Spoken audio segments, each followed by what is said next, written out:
November 2018 সালে জন Allen চৌ নামের 26 বছর বয়সী একজন আমেরিকান মিশনারি সিদ্ধান্ত নিল যে সে ইলিগালি ভারতের নর্থ সেন্টিনেলস আইল্যান্ডে যাবে। এই আইল্যান্ডে থাকা লোকদেরকে আমরা নর্থ সেন্টিনেলিস ট্রাইব এর অংশ মানি, অর্থাৎ এরা বাইরের দুনিয়া সম্পর্কে জিরো নলেজ রাখে এবং এই আইল্যান্ডের বাইরের মানুষের সাথে কোনো প্রকার কন্ট্যাক্ট রাখে না। জন যেহেতু একজন মিশনারি ছিল, তাই সে ভাবলো যে সে এই লোকদেরকে খ্রিস্টানিটি সম্পর্কে জ্ঞান দান করে এদেরকে খ্রিস্টান বানাবে। জন সে আইল্যান্ডের পার্শ্ববর্তী আইল্যান্ডে গিয়ে একজন লোকাল ফিশারম্যানকে 25,000 রুপি দিয়ে তাকে কনভিন্স করে যাতে সে তাকে ওই আইল্যান্ডে দিয়ে আসে। 14 নভেম্বর 2018 এর রাত জন সেই ফিশারম্যানের সাথে ওই আইল্যান্ডের উদ্দেশ্যে রওনা হয়। তারা গভীর রাতে বের হয়েছিল যাতে তাদের সেখানকার কোস্ট গার্ডরা না দেখতে পায়। জন তার সাথে একটি গোপ্রো ক্যামেরা, কয়েকটি কাঁচি, একটি কায়াক, কিছু শুকনো মাছ, ফুটবল এবং একটি বাইবেল তার সাথে নিয়ে নেয় যাতে করে সেই সেন্টিনেল লোকদেরকে দিতে পারে। জন সেই ফিশারম্যানকে আইল্যান্ডটি থেকে কিছুটা দূরে রেখে তার কায়াক করে আইল্যান্ডটিতে যায় এবং সে দেখতে পায় দুইজন সেন্টিনেলি লোক তার দিকে আসছে। একজনের হাতে ছিল বর্ষা এবং আরেকজনের হাতে ছিল ধনুক।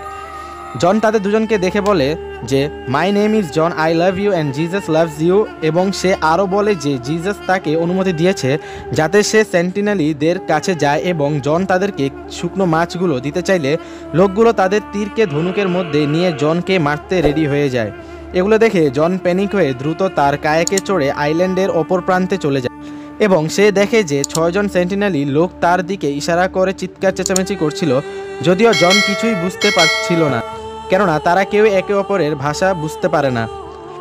আজকের দিনে এমন কেউ নেই যে এই সেন্টিনেলি লোকদের কথা বুঝতে পারে। জন কায়াক থেকে নেমে তাদের জন্য আনা গিফটগুলো তাদের দিকে একটি একটি করে ছুঁড়ে দেয়।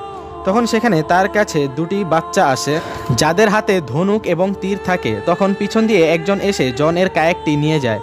জন তা দেখতে না পেয়ে বাচ্চাগুলোর কাছে গিয়ে সে বাইবেল থেকে কিছু পড়া আরম্ভ করলো। তখন বাচ্চাটির একটি জন এর বুক বরাবর তীর চালালে সে তীরটি জন এর বাইবেলে গিয়ে লাগে। এখান থেকেও প্যানিক হয়ে জন পালাতে চাইলে সে দেখে তার কায়াকটি নেই। তখন সে সুইম করে কোনো মতে শিপটাতে গিয়ে উঠে। সেখানে সেই রাত জন অনেক কিছু চিন্তা করে আবার নিজেকে কনভিন্স করে নেয় সে আইল্যান্ডে যাওয়ার জন্য। 16 নভেম্বর 2018 জন তার বাবা মার কাছে একটি চিঠি লেখে যেখানে সে লিখে যে এ কাজে যদি তার জীবন চলে যায় তাহলে কেউ যাতে ওই সেন্টিনেল লোকদেরকে ব্লেম না করে, এবং সে আবার সেই আইল্যান্ডে যায় এবং এবার জন আর নৌকায় ফিরে আসে না। সেই লোকাল ফিশারম্যান যাকে জন টাকা দিয়ে সে আইল্যান্ডে নিয়ে গিয়েছিল সে দূর থেকে দেখতে পায় যে সেন্টিনেল মানুষগুলো একটি বডিকে বলি করতে লাগলো। তখন তার জামা কাপড় দেখে ফিশারম্যান বুঝতে পারে যে এটি জন অ্যালেন চৌয়ের বডি। ভিডিওটি যদি আপনার একটুও ভালো লেগে থাকে তাহলে অবশ্যই চ্যানেলটি সাবস্ক্রাইব করবেন এবং ফেসবুক পেজটি ফলো দিয়ে রাখবেন।